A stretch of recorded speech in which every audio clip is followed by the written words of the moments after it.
Sir, आज अंतिम चरण का मतदान होने जा रहा है, क्या कहेंगे? देखिए, ये लोकतंत्र का एक महापर्व है जिसकी आज समाप्ति का दिन है।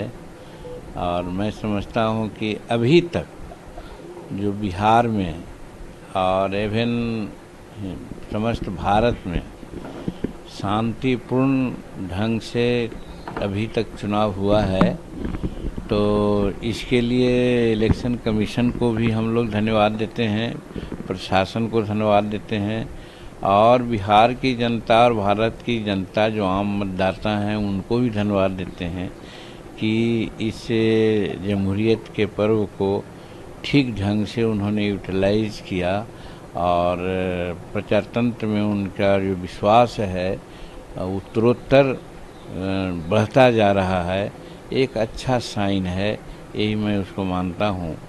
और जहाँ तक और विशेष की बात है तो विशेष तो यही है कि आज हम लोग अपने गांव में आए हुए हैं और हमारा संतोष कुमार सुमन जी यहाँ मंत्री हैं बिहार सरकार में, वो सब परिवार भी आ रहे हैं।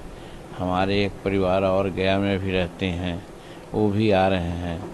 है कि सब मिल करके एक साथ ऐसे 8 बजे का हम लोग समय नियत किया है कि 8 बजे सुबह जाकर हम लोग आज वोट डालेंगे। सर, आप लोग कह रहे हैं 400 पार, इंडिया अलायंस कह रहा है 300 पार, क्या? देखिए, इस संबंध में अगर बात करना चाहते हैं तो हम समझते हैं कि हमारा जो पहले हम बोल चुके उस बात को थोड़ा सा आप रिकॉल कीजिए कि हिंदुस्तान में, भारत में जो प्रजातंत्र है उसकी जड़ें गहरी होती जा रही है। आज जो वर्तमान स्थिति है तो भारत की सरकार यानी कि लोकसभा का चुनाव है, और लोकसभा में जो स्थानीय मुद्दा होते हैं वो थोड़ा सा पीछे हो जाते हैं और राष्ट्रीय मुद्दा सामने आ जाता है ज़्यादा। तो उस परिस्थिति में क्योंकि हम भी एक प्रचारक के रूप में रहे हैं, लगभग अर्ध शताब्दी कहिए उसको, इस शतक कहिए, लगभग 47 आम सभा हमने किया है, तो हमने ये पाया कि सबों में राष्ट्रीय मुद्दा बहुत बढ़ चढ़ करके व्याप्त है। और राष्ट्रीय मुद्दा क्या है कि जैसे देखा जा रहा है कि प्रधानमंत्री जी ने और अन्य नेताओं ने घोषणा कर दिया है कि हिंदुस्तान संसार का अभी 5वां अर्थव्यवस्था बन चुका है और बहुत जल्दी ही, चाहे 24 का एंड हो या 27 के पहले हो, भारत विश्व का 3rd अर्थव्यवस्था बनने जा रहा है। ये अर्थव्यवस्था बनने जा रहा है, इसको भले लोग न समझे, इसमें बहुत कुछ है। स्थानीय मुद्दा जैसे आज बेरोजगारी की बात आती है, तो जब हम 3rd अर्थव्यवस्था हो जाएंगे तो भारत के पास पैसे ज़्यादा होंगे, राज्य के पास पैसे ज़्यादा होंगे, आम जन के पास ज़्यादा पैसा होगा। तो पैसा का जब प्रचलन होगा तो अपने आप जो अनियोजन का मामला है, बेरोजगारी का मामला है, सब अपने आप समाप्त हो जाएगा। तो ये बहुत बड़ा मुद्दा है जिसके लेकर के आम जनता बहुत खुश है और विश्वास है कि नरेंद्र मोदी जी का जो दृढ़ निश्चय है और जो गारंटी है वो हो करके रहेगा। एक चीज़। दूसरी चीज़ ये है कि संसार के नेताओं में आपने पेपर में भी देखा होगा, अन्य जगहों में बात आती है कि अभी नरेंद्र मोदी सबसे लोकप्रिय नेता में माने जाते हैं। और उसका उदाहरण जस्ट अभी G20 की बैठक हुई 2-3 महीना पहले, उसमें देखा कि हिंदुस्तान को अध्यक्षता करने का मौका मिला और जितने राष्ट्राध्यक्ष आए सबों ने कितनी तरजीह दी नरेंद्र मोदी जी को, जो पहले नहीं था। क्योंकि हम 40 वर्ष की राजनीति की बात कर सकते हैं, भारत के राजनयिकों का ये इज्जत नहीं मिलती थी जो इज्जत नरेंद्र भाई मोदी जी को, यहाँ तक कि इनके पैर छू के प्रणाम करने की भी बात हुई। तो ये बहुत बड़ी बात है। और फिर आगे चलिए विज्ञान के यह क्षेत्र में देखिए तो चंद्रयान 3 का जो लॉन्चिंग हुआ और चंद्रमा के दक्षिणी छोर पर जाने वाला संसार का वाहिद कंट्री हिंदुस्तान हुआ। इसके चलते अभी आपने सुना होगा कि अमेरिका के लोगों ने बिहार हिंदुस्तान के वैज्ञानिकों को पुरस्कार दिया है। तो ये बात जो है जिससे लोगों को लगता है कि साहब हिंदुस्तान सचमुच में आगे हम लोग बढ़ेंगे और होगा। और जो एक बात आपने कही कि 400 पार की बात है, उसमें एक बहुत बात छिपी हुई है कि जब थिन मेजॉरिटी होती है यानी कंफर्टेबल मेजॉरिटी होती है तो मेजर डिसीजन लेने में दिक्कत होता है। और मेजर बहुत सा डिसीजन है यहाँ पर होने वाला है। सबका चर्चा मैं नहीं करूँगा, लेकिन एक चर्चा जरूर करूँगा। अभी वार्निंग बातें चल रही है, वो है POK का, पाकिस्तान अधिकृत कश्मीर का।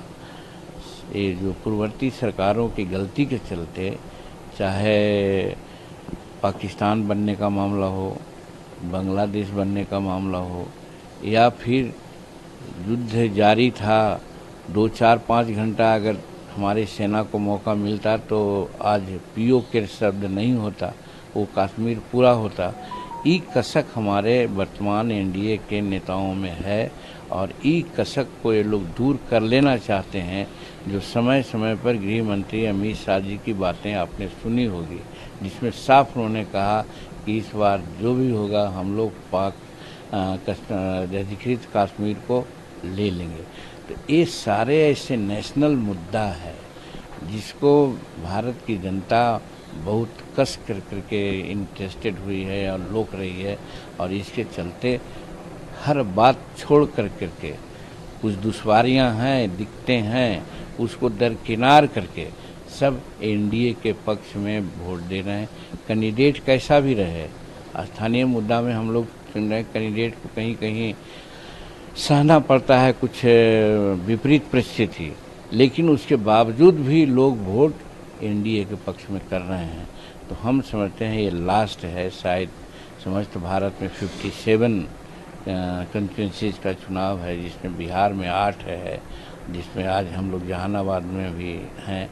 तो लगता है कि आज समाप्त होते होते देखिएगा कि सचमुच में 400 पार का जो आंकड़ा है, नरेंद्र मोदी जी का जो परसेप्शन है वो पूरा हो। आज इंडी अलायंस के नेताओं की बैठक की गई, उससे पहले खड़गे जी का बयान आ गया है कि अगर इंडी अलायंस आती है भविष्य में तो हमारा पसंद राहुल गांधी पर प्रधानमंत्री रहेगी। देखिए ये खड़गे साहब की बात है, और सबसे पहले बात है कि